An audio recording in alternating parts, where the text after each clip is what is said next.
Good morning. Welcome to the Saturday NBA Strategy Show. With me, as always, Matt Mouseman, former host of DraftKings daily show called The Slate, host of his own podcast called Studying the Sharps. I am Mike G. I'm still recovering from eating too much turkey. Matt, let's get into yesterday's results. We had a very positive day. Hopefully, folks followed the picks. I think we were 3-1 overall.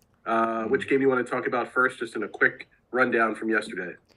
Let's victory lap the Celtics. That is a good place to start, I think. All right. I'm not as excited today as maybe I would be on a typical like 3-1 or 4-1 day because all my bets were pretty Mm-hmm. small. Like we didn't have a huge edge on anything. Michael Porter Jr.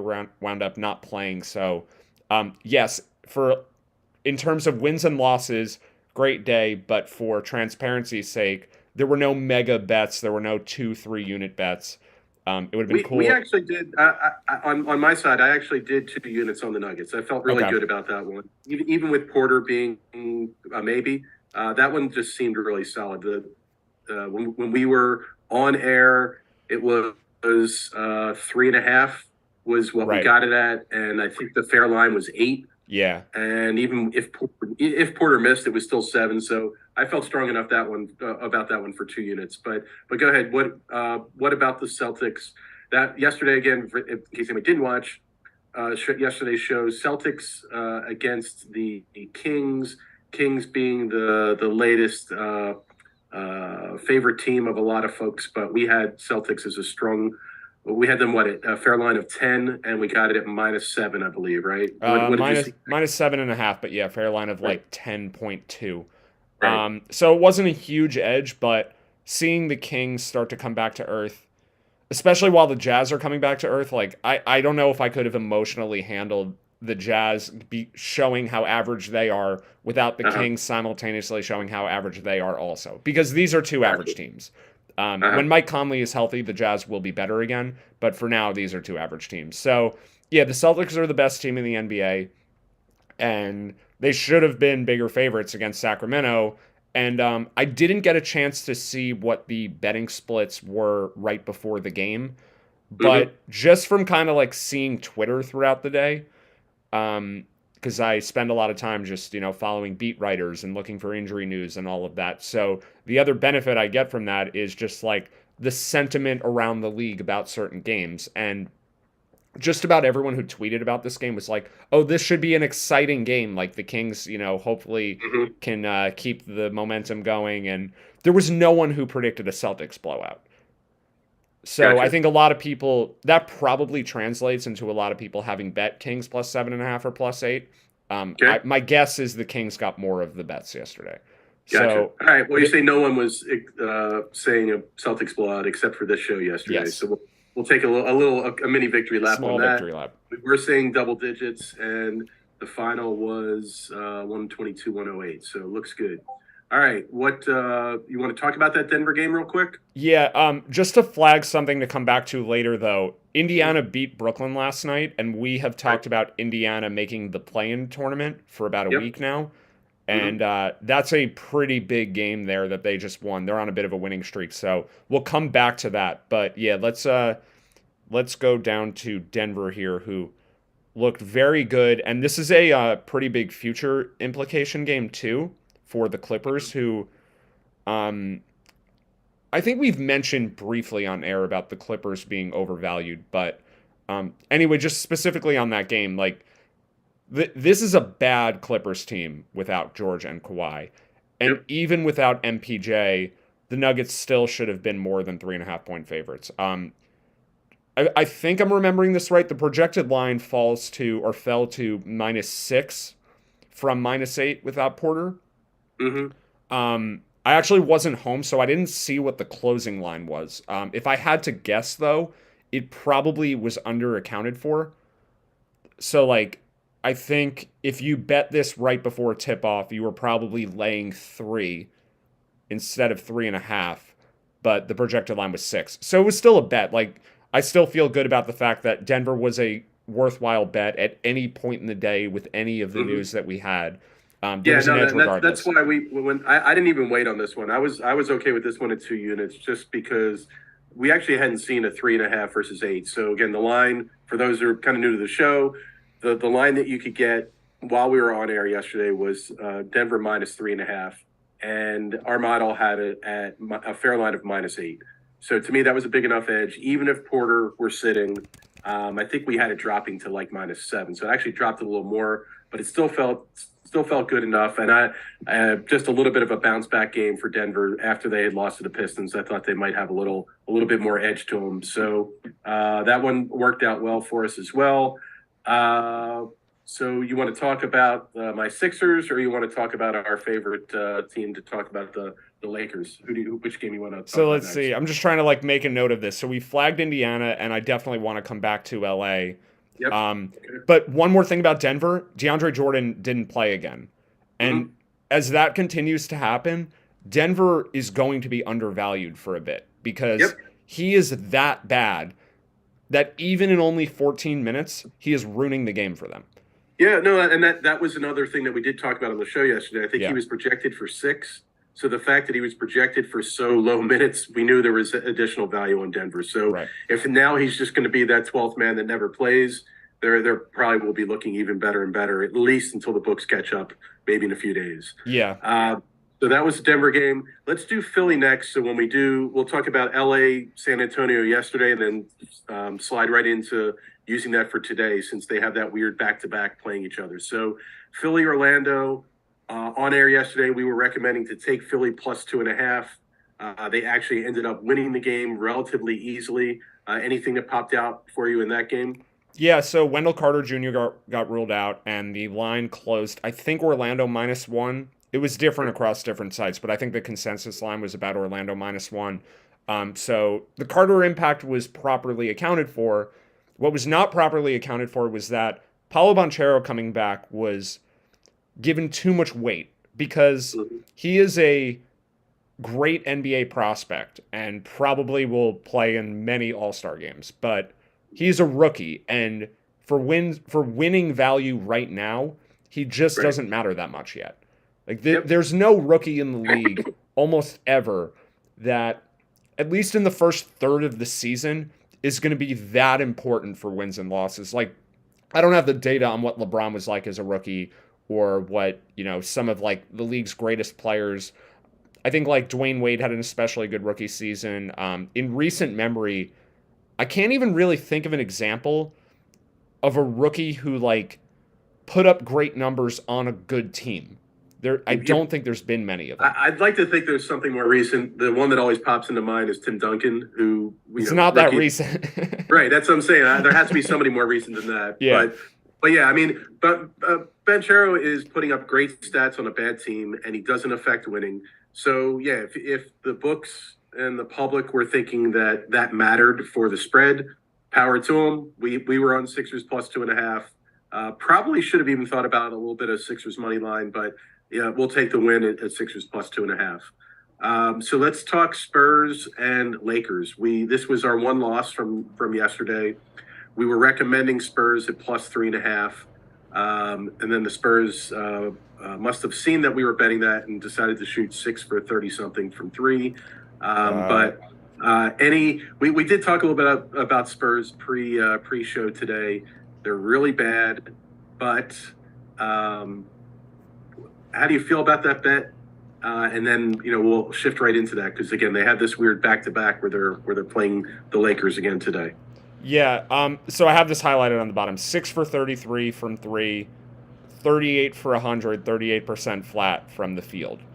So a very poor shooting performance. I didn't watch the game, but I can't imagine this had much to do with the Lakers playing a great defensive game.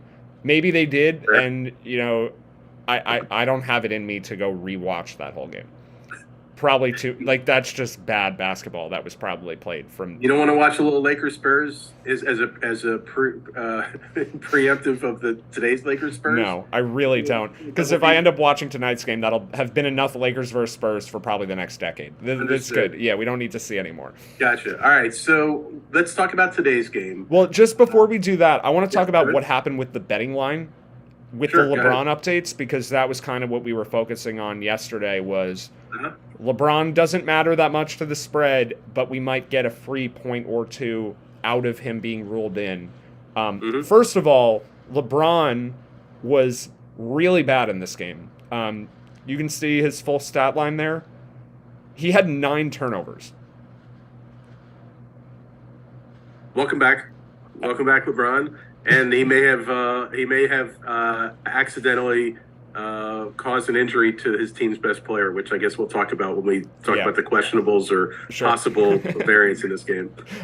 Yeah, and with the 9 turnovers, I think that's probably more than Alec Burks has the entire season. I had There we to go. throw that in one time. All right, for those who are betting the over/under on when the Alec Burks talk would come in, it's now in about 20 minutes into the show. So, all right. Sorry about that. So the betting line. We had, when we were on the show, it was about 3.5 for the Spurs, which is what we have today, roughly. When LeBron got announced in, I actually saw some +5s go up. So what I had theorized was it was worth waiting on the Spurs for a bet, because we were pretty confident that LeBron was going to play yesterday. Like, the reports were he was questionable, but he was closer to probable. So it was worth waiting, because when they announced that he was officially confirmed in, the line was going to go up a little bit. So it did go to +5, and then very, very quickly, I bet more at +5. It didn't work out, but it came back down to +4 before the game. So ultimately, LeBron getting listed active when there was some doubt only changed the point spread by 0.5 point. And yes, like, that's not him going from 50% to 100%. That's him going from like 80% to 100%. But the point still stands. Like, I don't think even the odds makers are making a huge deal out of LeBron being on the court or not. Like, they might be. I think LeBron is worth about 2 or 2.5 points on this Lakers team. The odds makers may only think it's 3. Like, he's not being treated anywhere close to the top players in the NBA in terms of his value to the team.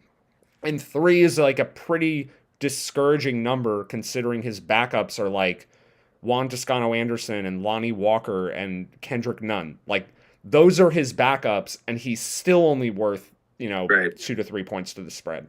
So he's just not the player he used to be. Maybe later in the season, he'll look better. But, I mean, he had 9 turnovers in this game. He shot 8 for 17. I'm sure he'll probably play better than that tonight, because he almost has to, just regression to the mean. But I think if we were validated on anything in this game, it's that the LeBron thing feels right. Like, there's nothing that happened in this game that makes me think that the LeBron player rating is way off base. If there is anything I feel worried about, it's that the Spurs just have no interest in winning this year. But one more quick note on yesterday. When Doug McDermott got ruled out, the Spurs went from a projected line of plus 0.7 to minus 0.7. McDermott getting ruled out had a 1.5 point bump to the Spurs. He is the worst rotation player. So anyone is better than him. So I ended up with my biggest bet last night was the Spurs, which is why I guess at the beginning of the show I seemed less excited about our results yesterday. It was the game I was most hyped for, and it was also my largest bet. Because I had with getting the extra +5 after the LeBron news, we had the Spurs projected to win. So that was like a 5.5 point gap, which was larger than the Denver one. And then it ended up closing at +4, and the Spurs, just couldn't make a shot. But the McDermott thing helped. I feel good about the LeBron thing, but the Spurs may just be totally disinterested right now, and it's really hard to account for that kind of thing. Yeah, and that's my concern as well. So let's talk about today, because the model is pointing towards the Spurs. Let's talk about the weird giraffe split injury that AD had last night, and all comedy aside, I'm not going to be shocked if there's some weird AD woke up with knee stiffness and is going to be out tonight. There's no news for that yet. This is not an actual prediction. It's just he took a weird fall trying to help LeBron get up. It was comical. If you want to laugh, just go Google Well, as we found this morning, if you Google Anthony Davis falling, there's about 3 million clips from different games. But you have to Google Anthony Davis falling last night, and you'll see him slipping and falling pretty awkwardly when he tried to help LeBron up. So let's talk first. What's it look like now if with AD in, and then let's show kind of in real time what happens if we take him out. So right now the line you can get Spurs +2. Is that what I'm seeing? No, it's still higher than that. Okay. I'm seeing. Well, it's interesting. At Bet Rivers, there's still a +4 at -114, and no one else is even at 3.5. The market.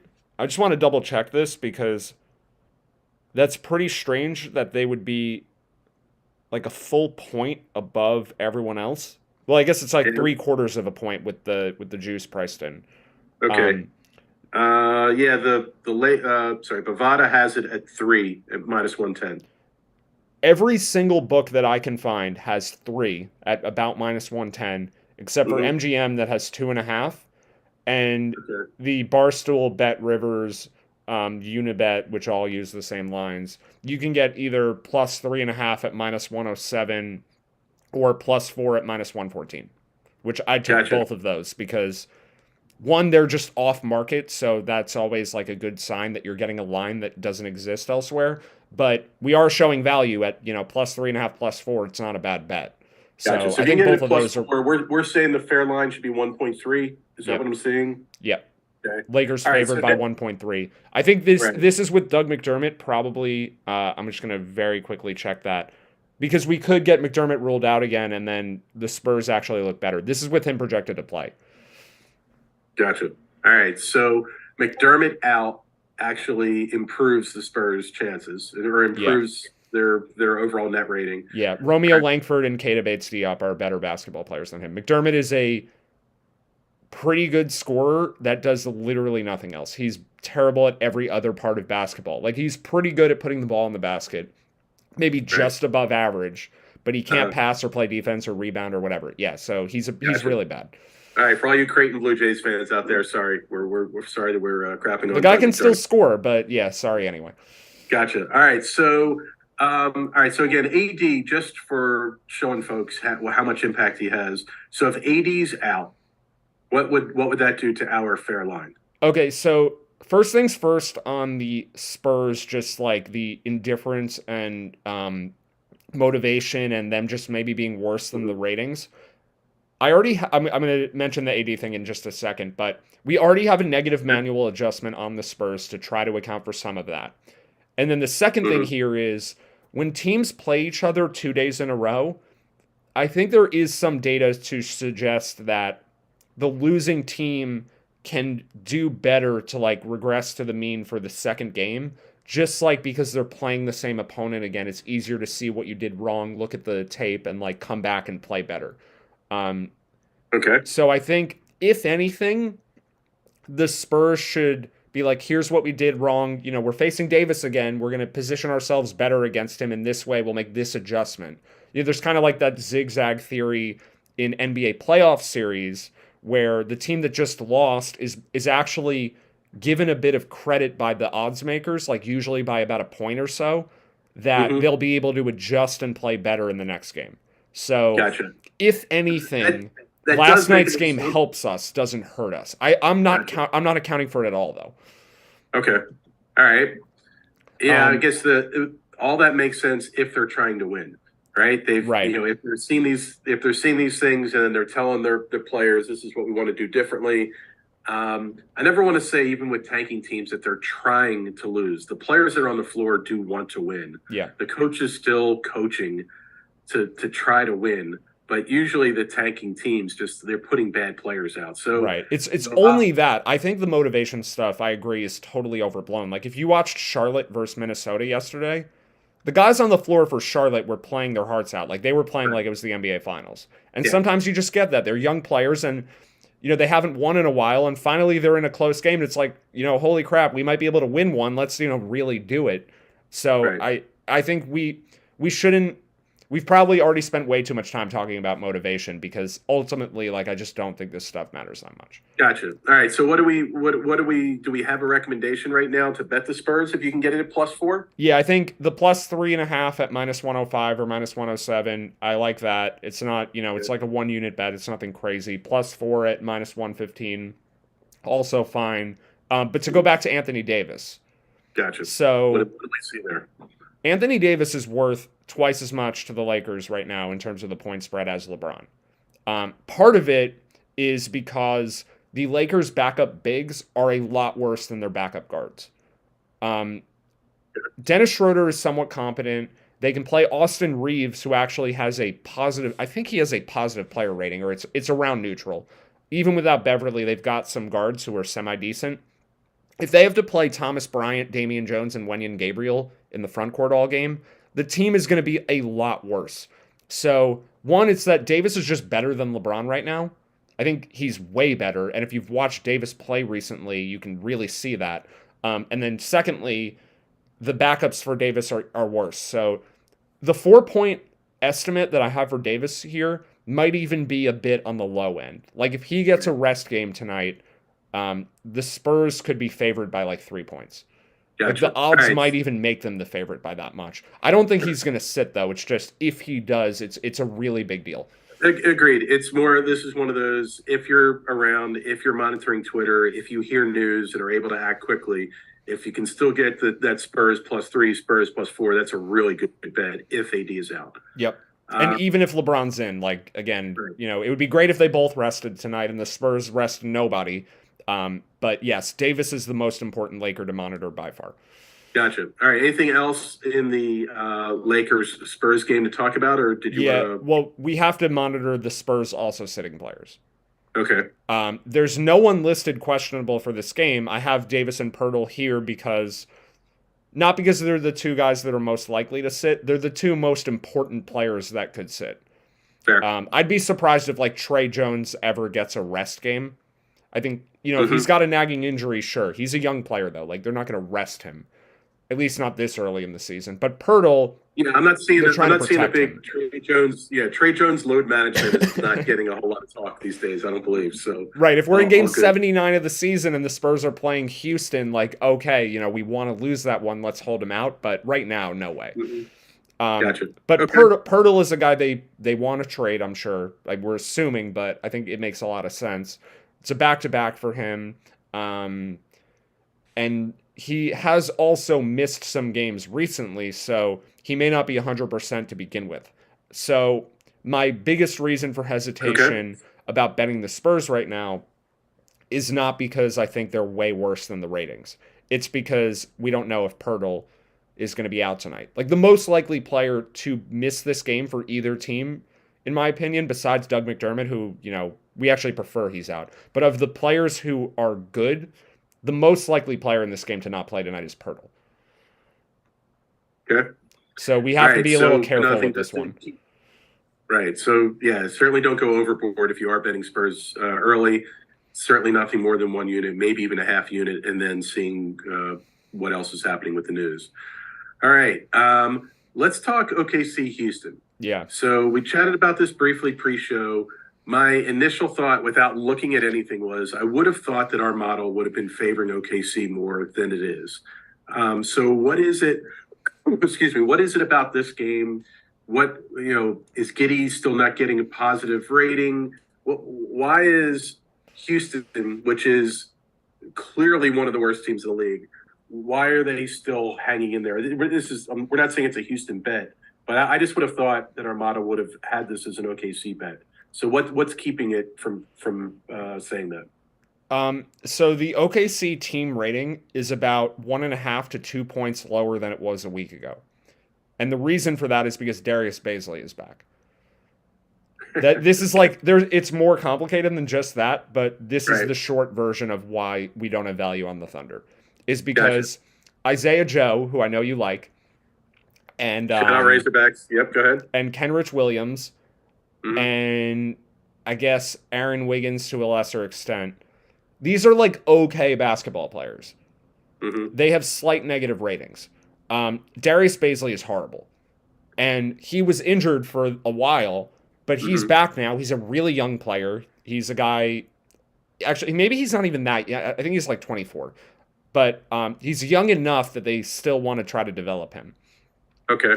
He's going to get minutes. Like he's a guy that they think can be part of their future. I think that's what it seems like. So they're Okay. not going to play Kenrich Williams, who is not that. Like that is not where he is in his career. Um, so Baisley is going to get minutes. Like he's going to get a chance. Especially, the Thunder are not really like they may seem like they're interested in making the playoffs. There's no way. Like they want Wembanyama. I don't think the Thunder are nearly good enough to be trying for really trying for a playoff spot. There's a 0% chance they make like a trade to upgrade for this year. So they're going to play Yeah, I agree with that. Baisley and Yeah, it makes them worse. the tough thing for them is with SGA because Right. SGA's made a leap. SGA is now one of the elite players in the league. He wants to win. Presti wants Wembanyama. So it's a tough one. Yeah. But all right. So the main thing is the OKC is a worse team ratings wise because Baisley's getting minutes. Yeah. Okay. All right. That's what it is. So, but either way, it's not strong enough. So we don't have a bet recommendation in that game, right? It's Okay. basically the line's like 2.5, or it's actually 2, and the fair line is 2. Okay. We do want to watch though. We mentioned this just before the show. The Thunder said after last night, their coach said no one's going to be on a minutes limit tomorrow. Mm-hmm. He did not say that no one's going to be resting. Okay. So I don't know. Maybe I'm reading too much into that. But if Shea doesn't play, he's really good now. Like in the past, I would have said, oh, when SGA is out, just bet the under because he's really good at offense, but he's also really bad at defense. Like you'd actually just prefer to bet an under if he's not playing. Now, though, I don't know that his defense has really gotten better, but his offense is so good that I think like OKC team total under is probably really what you're targeting here. Because I think SGA is like he's probably a slightly negative defender or neutral defender or something, but he's really good for scoring. So Houston becomes a bet if he's out. Again, it's like Davis. I don't think this is likely, but they did play overtime last night. Maybe, he's got some knee soreness, and why in the world would the Thunder risk anything with him? So if he's out, I'm looking to bet Houston, but more specifically, I'm looking to bet Thunder team total unders because I think his impact is all on the offensive side. His defensive impact might even be a negative, if anything. Gotcha. All right. So that's another wait and see. A few if-then situations that will be worth pouncing. All right. How about Utah Phoenix? Is that one just contingent on some definitive Chris Paul news, either in or out? Yeah. So for both Chris Paul and Fred VanVleet, the current lines are basically at a midpoint for them being 50-50. Okay. So it's like both those players are pretty impactful, but because the odds are shaded towards the middle for them, it's not that much of an impact if they're in or out because we either have like a half point to a point of value on one side or like 1 or 2 points of value on the other side. It's not we're not getting a huge edge unless we get like trending towards probable but then out or trending towards doubtful and then in where it flips. Unless that happens, like it's going to be hard to get a big edge on either of those. What if we get like a Chris Paul and VanVleet out? What's those are in separate games, so it's not going to. Oh, I'm sorry. I'm looking at Okay, right. Sorry, I was focused on Phoenix. Right. So, all right. So yeah, not a lot. So really, nothing else of value popping. Utah Phoenix probably not seeing enough of a change. Even if Chris Paul's out, that game. I don't see that as a Utah bet. Yeah, I think the most likely bet that we have, there could be a bet in either case. There are some 7.5s, I think, for MGM is 7.5 for Utah. If Chris Paul is out, I think that's fine. Gotcha. Like that's a decent bet. And then I think throughout the day, Dallas that line could go up. Bet Rivers has a +3 already. Gotcha. So you want VanVleet in to bet Toronto. That's the best source of potential value there. Okay. And you want Chris Paul out to maybe bet Utah. Gotcha. But those are wait and see, like, because we don't know those yet. Right. So with so many if-thens, we talked about this off air yesterday. For those that are following that want to maybe get tipped to when some of these things are, Yep. maybe we can get like if you see something that becomes actionable, maybe we can get that posted on your Preaching Sense Twitter account, at least just to let folks know. So again, hopefully if you guys are watching, please subscribe. And then keep an eye on, go ahead and follow Matt at Preaching Sense, Preaching Sense. That's his Twitter account. We'll try to get any of the breaking news posted there to give you some advice as well. Yeah, what I will start doing is if we get players being listed as game time decisions, then we kind of know the window that we're going to get that news in. The game time decision is going to usually be between like 35 and 50 minutes before tip off when they finally make the announcement. That's like when they're warming up. So the betting lines may have moved by then, but I can certainly go on Twitter and say, like, here's where we're at. This is the bet to make. This is what we want. Because, yes, we want to bet Toronto if Van Vliet plays, but if they're already down to like +1 by the time we get to the game time decision, now we actually want him out so we can bet on Dallas. So it may have changed by then. So yeah, follow me on Twitter, and like I'm gonna start for the GTDs specifically. I think because that's gonna be so much later in the day. A lot of this information may have changed. Gotcha. Okay, great. So kind of a slow day. So the only bet that we feel is actionable now is maybe a half unit, possibly a full unit on Spurs +4, but lots to keep an eye on for breaking news. Sounds good. Excuse me. Sounds good. All right. So hopefully we'll have another winning day today. Show tomorrow. We taking a break from football to do a show, or what are we thinking for tomorrow? I think we'll probably. I kind of want to take a break from everything tomorrow. I'm gonna need like a. I definitely want to do a show Monday. So, yeah, for Sunday, I feel like people are gonna want football content. This is gonna be an ongoing thing for us. Maybe we can figure out a way to start doing like 1:05 p.m. Sunday basketball shows, because who is watching NBA stuff between 11 a.m. and 1 p.m. on a football Sunday? Okay. Yep. So you're right. We're gonna have to work on this. Our worldwide audience of 3 or 4 is probably busy with football tomorrow. So we'll give you guys a break from us, and we will see you Monday. All right. Sounds good.